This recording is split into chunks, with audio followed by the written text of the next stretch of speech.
بسم اللہ الرحمن الرحیم۔ آج کا جو ہمارا پہلا سوال ہے، خاتم النبیین کے کیا معنی ہیں؟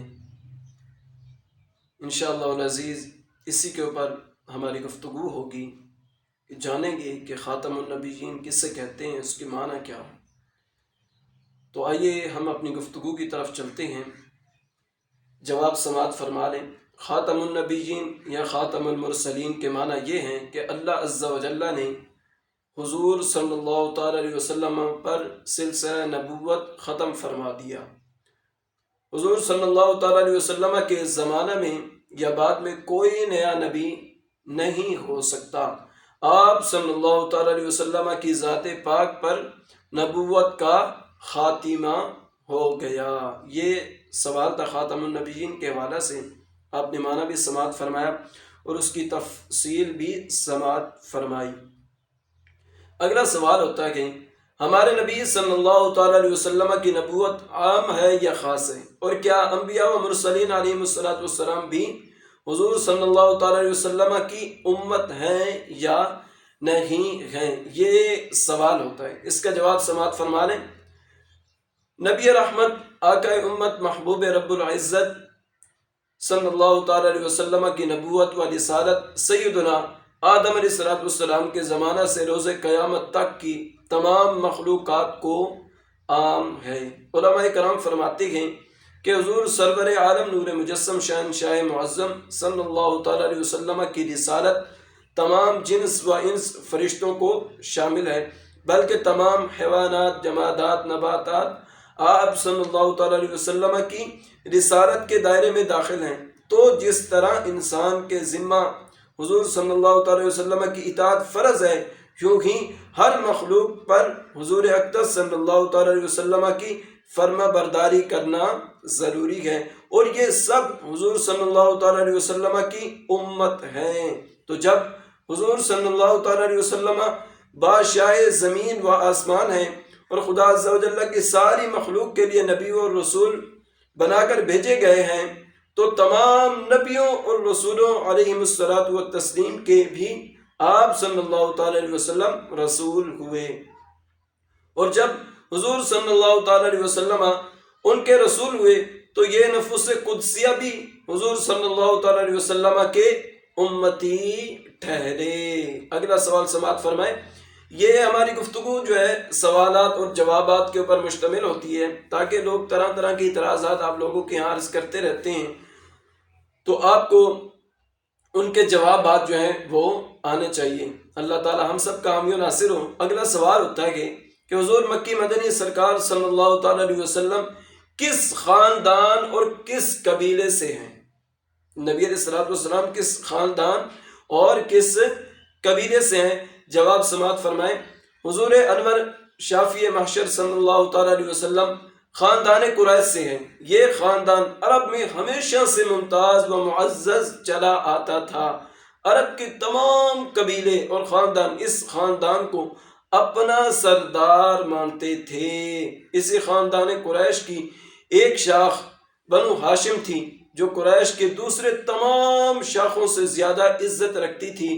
حضور سلطان مدینہ راحت قلب و سینہ، صاحب معطر پسینہ، باعث نزول سکینہ صلی اللہ تعالیٰ علیہ وسلم خود ارشاد فرماتے ہیں کہ اللہ عز و جل نے حضرت سیدنا اسماعیل علیہ السلام کی اولاد میں سے کنانہ کو برگزیدہ بنایا، اور کنانہ میں سے قریش کو، اور قریش میں سے بنو ہاشم کو، اور بنو ہاشم میں سے مجھے برگزیدہ بنایا۔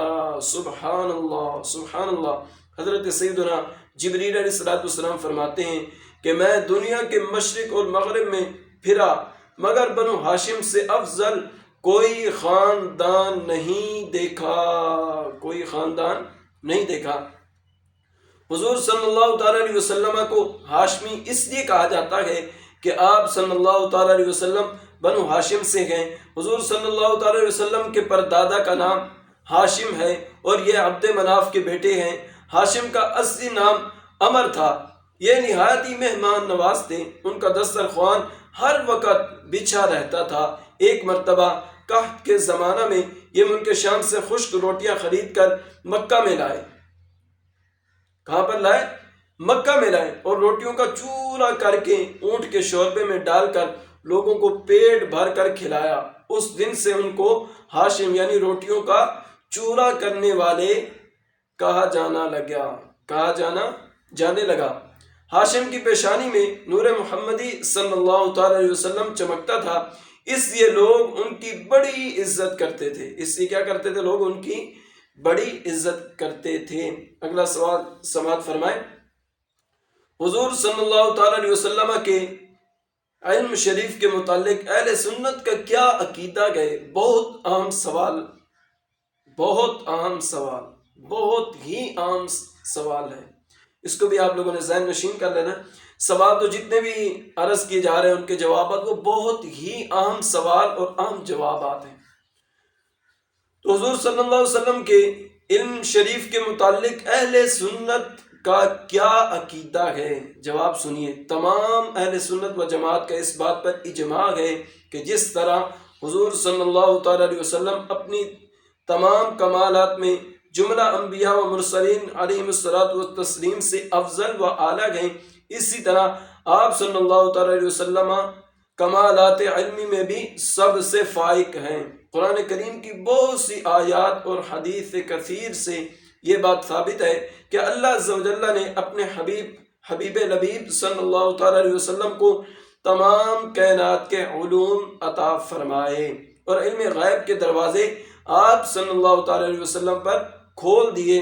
حضور صلی اللہ تعالی علیہ وسلم پر ہر چیز روشن فرما دی اور آپ صلی اللہ تعالی علیہ وسلم نے سب کچھ پہچان لیا۔ جو کچھ آسمانوں اور زمین میں ہے سب حضور صلی اللہ تعالی علیہ وسلم کے علم میں آ گیا۔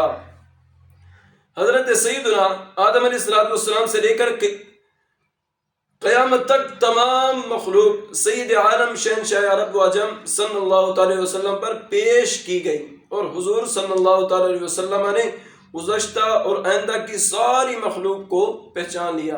نبی اکرم نور مجسم صلی اللہ تعالی علیہ وسلم ہر شخص کو اس سے بھی زیادہ پہچانتے ہیں جتنا ہم میں سے کوئی اپنے عزیز کو پہچانے، اور امت کا ہر حال، ان کی ہر نیت، ان کا ہر ارادہ اور ان کے دلوں کے خیالات سب حضور صلی اللہ تعالی علیہ وسلم پر روشن ہیں۔ آپ صلی اللہ تعالی علیہ وسلم خود ارشاد فرماتے ہیں کہ اللہ عز و جل نے میرے سامنے دنیا اٹھا لی ہے تو میں اسے اور اس میں جو کچھ قیامت تک ہونے والا ہے سب کو ایسے دیکھ رہا ہوں جیسے اپنی ہتھیلی کو دیکھتا ہوں، اور یہ جو کچھ ہے حضور صلی اللہ تعالی علیہ وسلم کا پورا علم نہیں بلکہ آپ صلی اللہ تعالی علیہ وسلم کے علم مبارک سے ایک چھوٹا سا حصہ ہے۔ حضور سرور عالم نور مجسم شہنشاہ معظم صلی اللہ تعالی علیہ وسلم کے علوم کی حقیقت خود وہ جانے یا ان کا عطا کرنے والا، ان کا مالک و مولا اللہ عز و جل جانے۔ اللہ اکبر، اللہ اکبر۔ یہاں یہ بات ہمیشہ کے لیے ذہن نشین کر لینی چاہیے کہ علم غیب ذاتی اللہ عز و جل کے ساتھ خاص ہے، اور انبیاء علیہ السلام اور اولیاء کرام رحمۃ اللہ تعالی علیہم کو غیب کا علم اللہ عز و جل کی تعلیم سے عطا ہوتا ہے۔ اللہ عز و جل کے بتائے بغیر کسی کو کسی چیز کا علم نہیں، اور یہ کہنا کہ اللہ عز و جل کے بتائے سے بھی کوئی نہیں جانتا محض باطل اور سینکڑوں آیات و حدیث کے خلاف ہے۔ اپنے پسندیدہ رسولوں علیہ السلام کو علم غیب دیے جانے کی خبر خود رب اکبر اللہ عز و جل نے سورہ جن میں دی ہے، اور بارش کا وقت اور حمل میں کیا ہے اور کل کون کیا کرے گا اور کہاں مرے گا، ان تمام امور کی خبریں بھی بکثرت انبیاء کرام علیہ السلام اور اولیاء اعظام رحمۃ اللہ تعالی علیہم نے دی ہیں، اور کثیر آیتیں اور حدیثیں اس پر دلالت کرتی ہیں۔ اس پر کیا کرتی ہیں؟ دلالت کرتی ہیں، یعنی بہت ساری قرآنی آیات ہیں، احادیث ہیں جو ان باتوں کے اوپر، یہ جو سوالات ہیں ان کے جوابات کے اوپر دلالت کرتی ہیں۔ اگر کوئی بندہ یہ سمجھے کہ اللہ کے ولی کو یا اللہ کے نبی کو علم ذاتی تھا تو یہ غلط ہے، یہ غلط عقیدہ ہے۔ علم عطائی تھا، علم ذاتی صرف اور صرف اللہ تعالیٰ کی ذات کے ساتھ خاص ہے۔ اللہ تعالیٰ کو علم ذاتی ہے، علم غیب ذاتی جو ہے وہ اللہ تعالیٰ ہی کو ہے۔ اور کسی چیز کو کسی کو نہیں ہے۔ جو نسبت کرے وہ کافر ہی ہو سکتا ہے، وہ مسلمان نہیں ہو سکتا۔ اور جو علم غیب نبی علیہ السلام کے ہاں جو حاضر ہوتا ہے، جو ثابت ہوتا ہے، وہ علم عطائی ہے، ذاتی نہیں ہے۔ اللہ تعالیٰ جس سے چاہتا ہے عطا کر دیتا ہے، جیسے قرآن کریم کی آیت کریمہ گئے یضل بہ من یشاء ویہدی من یشاء، جس سے چاہے ہدایت عطا فرما دے، جس سے چاہے گمراہی۔ وتعز من تشاء وتذل من تشاء، جس سے چاہے عزت کے ساتھ نواز دیں، جس سے چاہے ذلت دے دیں۔ تو خدا را انشاءاللہ العزیز کل سے جو ہمارے سوال آتے ہیں، کسی کا بھی کوئی سوال ہو تو کمنٹ سیکشن کے اندر لکھ دیا کریں کہ بھئی ہمارا یہ سوال ہے، اس کا بھی جواب عطا فرما دیں۔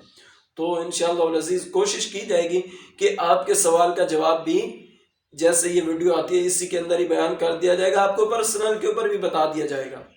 تو انشاءاللہ العزیز کل سے جو ہے ایمان اور کفر کا بیان جو ہے اس حوالے سے جو سوالات اور جوابات جو ہیں ان کی گفتگو شروع ہوگی۔ اللہ رب العزت کی بارگاہ میں دعا ہے کہ مولا کریم میرا پڑھنا